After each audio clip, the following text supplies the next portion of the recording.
As the sun peaks over the horizon, the warrior prepares to do battle.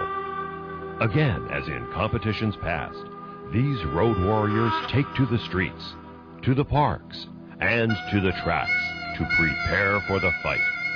It's not for the money, and it's not for the trinkets. It's for the glory, and the honor, and for the destiny of being crowned champion.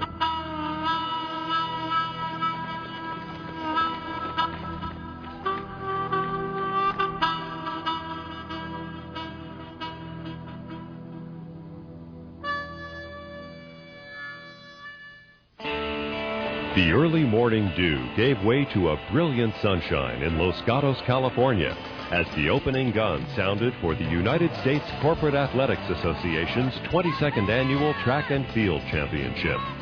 The 99 national championships of the USCAA delivered on their reputation as one of the finest track and field events in the country.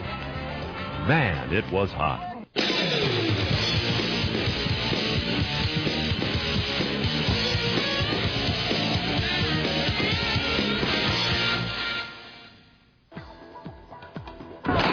The USCAA is a worldwide non-profit organization that promotes physical fitness among corporate athletes. Evolving from smaller competitions in the mid-1970s, the USCAA promotes fellowship, teamwork, and friendship. Regional track and field competitions lead up to the national championships. A national corporate marathon is also held annually. In both regional and national meets, events are team or relay oriented to make them equally competitive for men and women of all ages.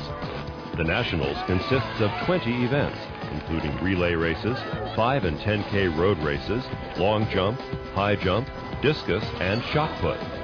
The events take into account the average company profile, with different age groupings for men and women, and races requiring various levels of management. Corporations are divided into 2 major divisions based on their number of associates. They compete only against other companies within their division. Division 1 comprises companies with 10,000 or more employees. Division 2 comprises firms with fewer than 10,000 employees. The divisions are further divided into A and AA based on an additional breakdown of number of employees. Each year, the USCAA invites a celebrity host to the games to act as a master of ceremonies.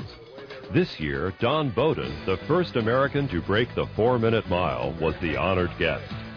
I think it's a great event because there's becoming more and more emphasis on physical fitness now, and people are realizing that it is important as we get older to maintain our physical fitness, and I think events like this really focus on that, and also they bring the corporations together from all over the United States.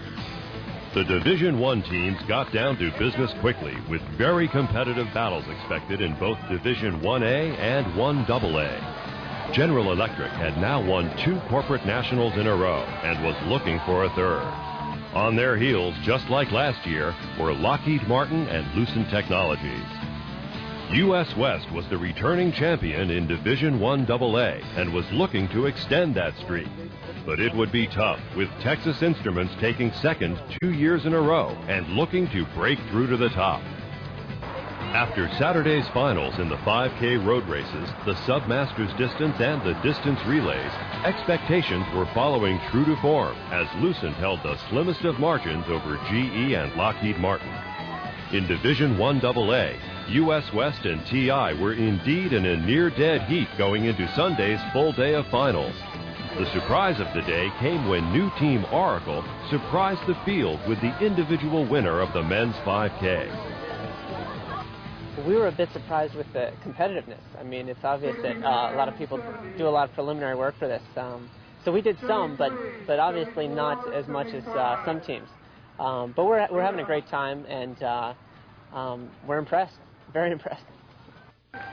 Team U.S. West was started 10 years ago with the purpose of providing a career opportunity for world-class athletes who have the potential of making the U.S. Olympic team in track and field events. The team has been described as a model for corporate America to support post-collegiate athletic development in the United States. My goals are to make the Olympic team, and in having that goal, it keeps my life pretty disciplined and structured.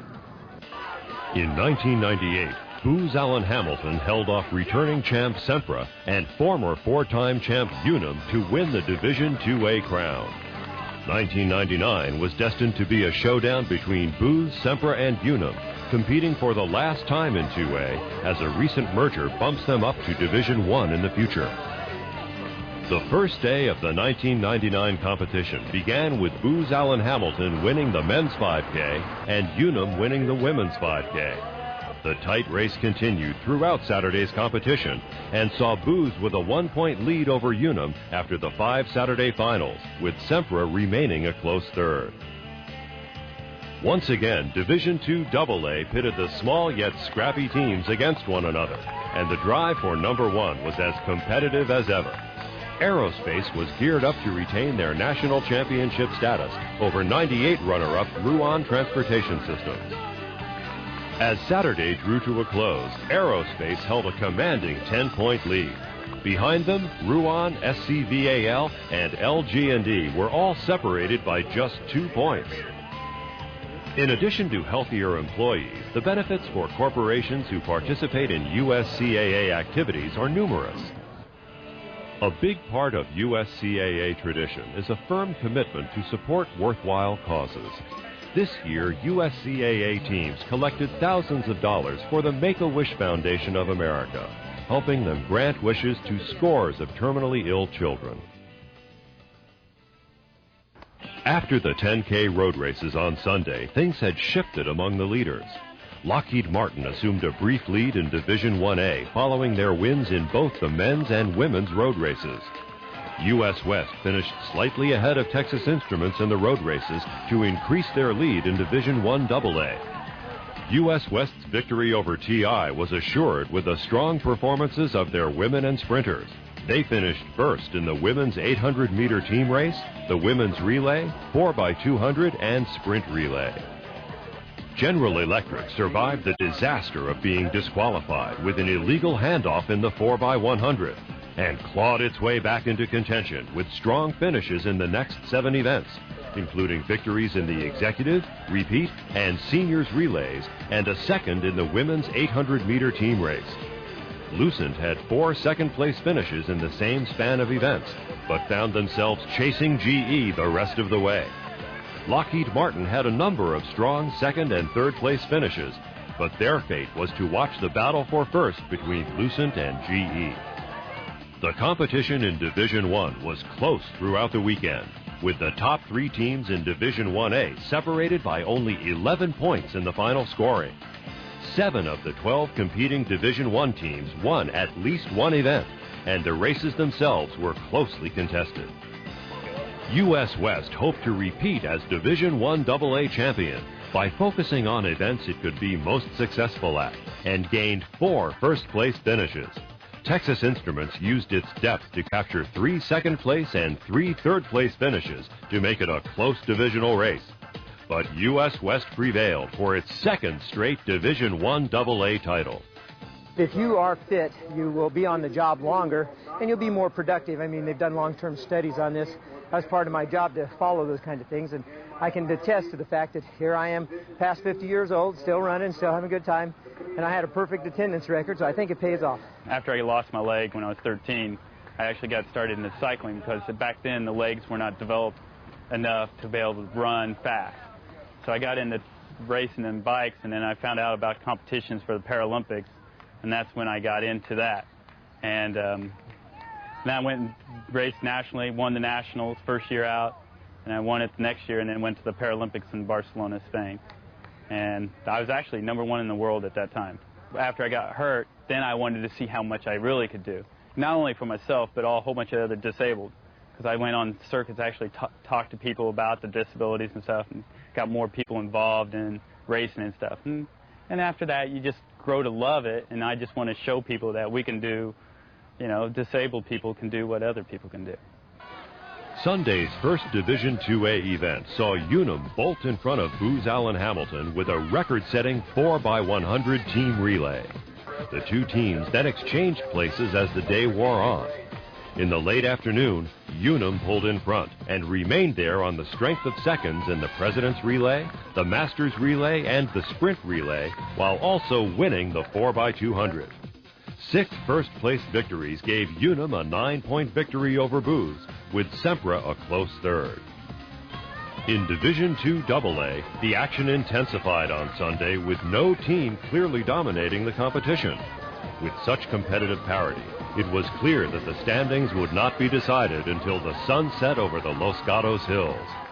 At the conclusion, Ruan reclaimed the II AA title with 135 points, outlasting Aerospace, who was just 9 points back.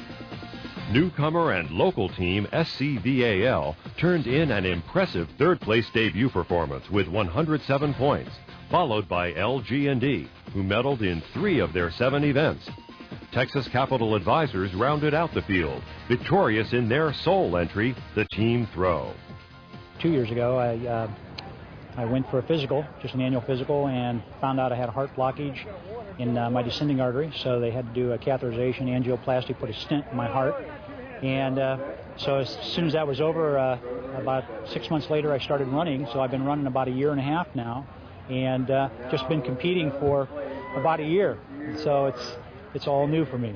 When I look at these people out here that are running, these aren't just weekend runners or weekend sprinters.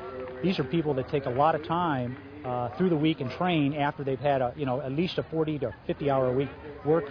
And to spend all that time training, I think it's wonderful that they come out here and represent the company. Not only Lockheed Martin, but all these people out here. This is truly, in my opinion, world-class runners out here.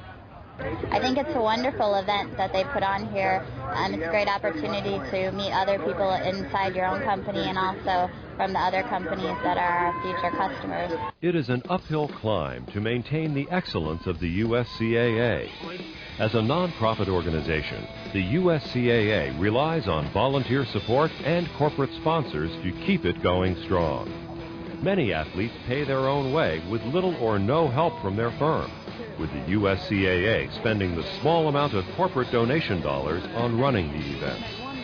The next USCAA event is the Marathon Championship, scheduled for Las Vegas, Nevada on February 6, 2000. And don't forget, the 2000 USCAA National Championships is coming your way in Seattle, Washington, August 5th and 6th. Be there.